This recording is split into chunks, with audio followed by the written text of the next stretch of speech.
We're seeing people come back to more natural ways.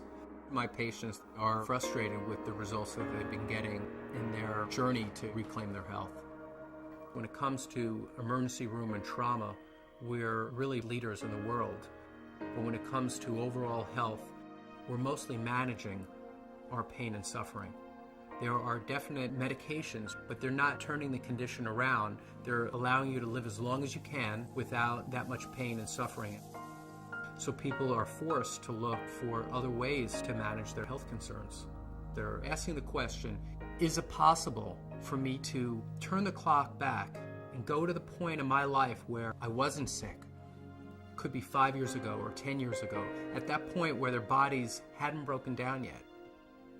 Well, the science world, not the medical world, is really pointing towards looking very deep in the body at the cellular level. And when you look at that level, you start to see that if the person is ever going to change their health, they have to address helping the smallest unit of their body get healthy again. Normal cells perform many functions essential to maintaining good health.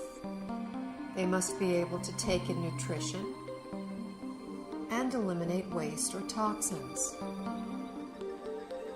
Normal cells must defend themselves from intruders like unfriendly bacteria, fungi, viruses, and free radicals, and repair the damage done by them.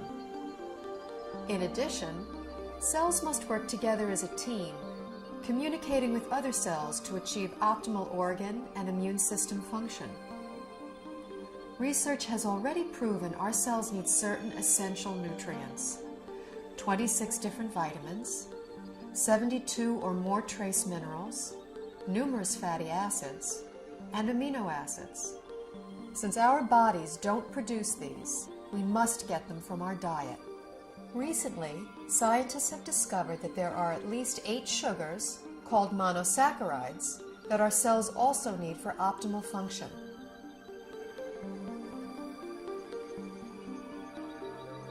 Inside cells, these sugars combine with protein strands and form complex structures called glycoforms.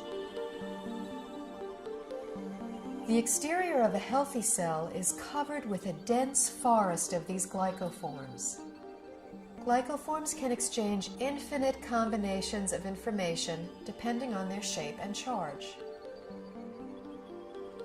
Glycoforms are present on the surface of all cells and actually prevent viruses, bacteria, and other enemy cells from entering a healthy cell by blocking the entrance to the cell's surface.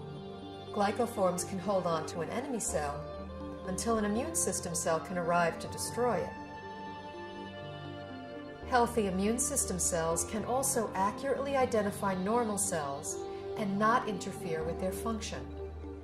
Cells covered with glycoforms enable clear and accurate cell-to-cell and system-to-system communication, creating an information superhighway within the body. Glycoforms play a vital role in every human physiological process: immune system response, tissue regeneration, cell replication, growth, and structural stability. They are even responsible for the attraction of sperm cells to an egg cell surface to foster fertilization. When a cell does not receive the nutrition it needs, it cannot produce energy, and it really loses its function. Healthy cells don't function optimally without glyconutrients. That's all there is to it. We now know how important these 8 sugars are to human health. The problem is, only 2, glucose and galactose, are readily available in our modern diets. A fraction of these other 6 sugars can be gotten through diet, but modern agricultural methods, food processing, widespread use of toxic pesticides and chemical fertilizers have all but eliminated them from our food supply. It's only really been since a little before World War II that what we now call conventional methods, that's fertilizer and pesticides, even came into being. What was conventional farming for thousands of years, we're calling alternative farming and organic farming, and what we're calling conventional is actually a new experiment. The connection of healthy soil to healthy plants and to healthy people cannot be underestimated. Most farmers don't use organic fertilizer because of the economics. The government farm programs reward the use of conventional fertilizers. And then also many farmers grow for big agribusiness companies. When you're dealing in mega farms, the ideal crop is to pick the entire crop one day, get the pickers out of the field, get the money out, plow it down and put another crop in. That's like the perfect scenario. Crops are selected for uniform maturity and the ability to harvest quicker than they should. And that makes a huge difference in the protein content and the nutrient content. Optimally, you want the fruits and vegetables to stay on the vine or on the tree or on the plant for as long as possible, because in those last few days before ripening is when the essential sugars are brought to the fruit or vegetable. Everything that is not picked at its peak, everything that is shipped any length of time begins to lose its nutritional value. The nutrients actually start to oxidize. And once a vegetable turns a little brown or it's rusting, then it's going to cause free radical damage in your body. In addition, if something comes from a very long distance, it can have bacteria on it that your body is unfamiliar with. Generally speaking, the organic produce is much healthier, has a higher nutrient rate than the commercially grown vegetable. This whole thing of organic versus conventional, there's so few people that eat organic. 95% of the fruits and vegetables that are grown are conventional, which means that only a few people are eating organic foods. What I have my patients do is eat as many fruits and vegetables as you can, wash them, and assume that you're getting about a third of their phytonutrient value. I compared nutritional content of food from 1982 with what statistics are for 1999. I was amazed at the nutrient decline in many fruits and vegetables. Overall, it was an average 25% decline in nutrition across the board. That is staggering. It's shocking. If we are losing 25% of our nutritional content in 20 years, what are we going to have in 20 years from now and 20 years down the road? Pretty soon we're going to be eating water and a little fiber, and that's going to be it. The body, to an extent, can make glyconutrients. That's the job of the liver. However, that is an emergency mechanism, and we're making our own glyconutrients. It's basically a state of starvation. If you don't have enough of the right type of sugars, you have faulty processing. With the faulty processing, things can go wrong. Without vital sugars and a variety of other micronutrients, cells cannot create glycoforms. The result is a breakdown in cellular communication and immune system response. Depleted cells are unable to defend themselves effectively, so cell structures can be damaged and are not effective in healing and regenerating. In this weakened state, cells cannot communicate effectively, compromising the body's ability to identify problems.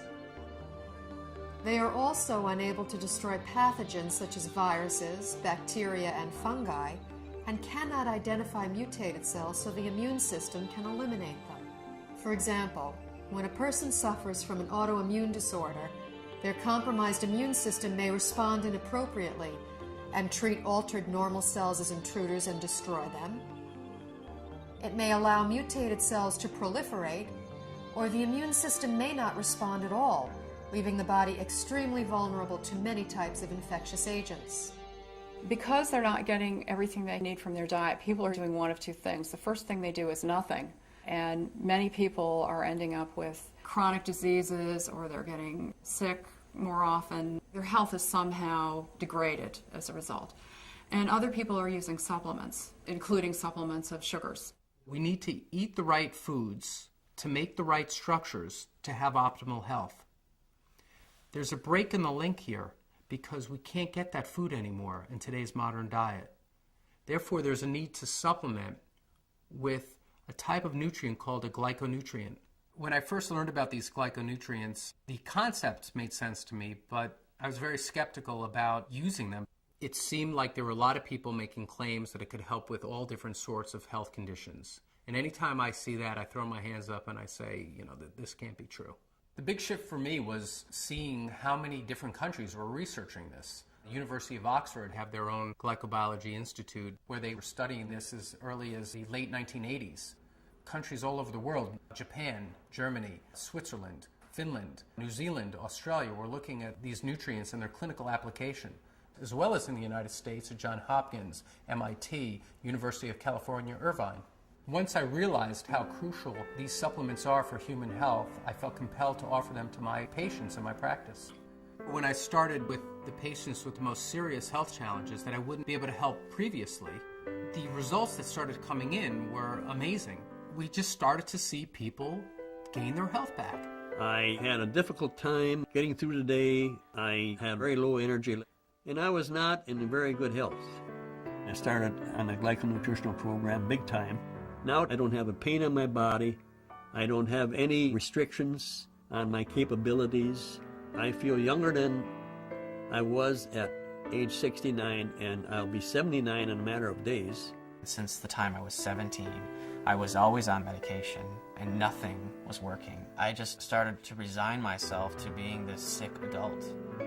I took these glyconutrients and it's changed my life completely. I'm on a road of recovery where I feel I'm more alive than I've been in over 10 years.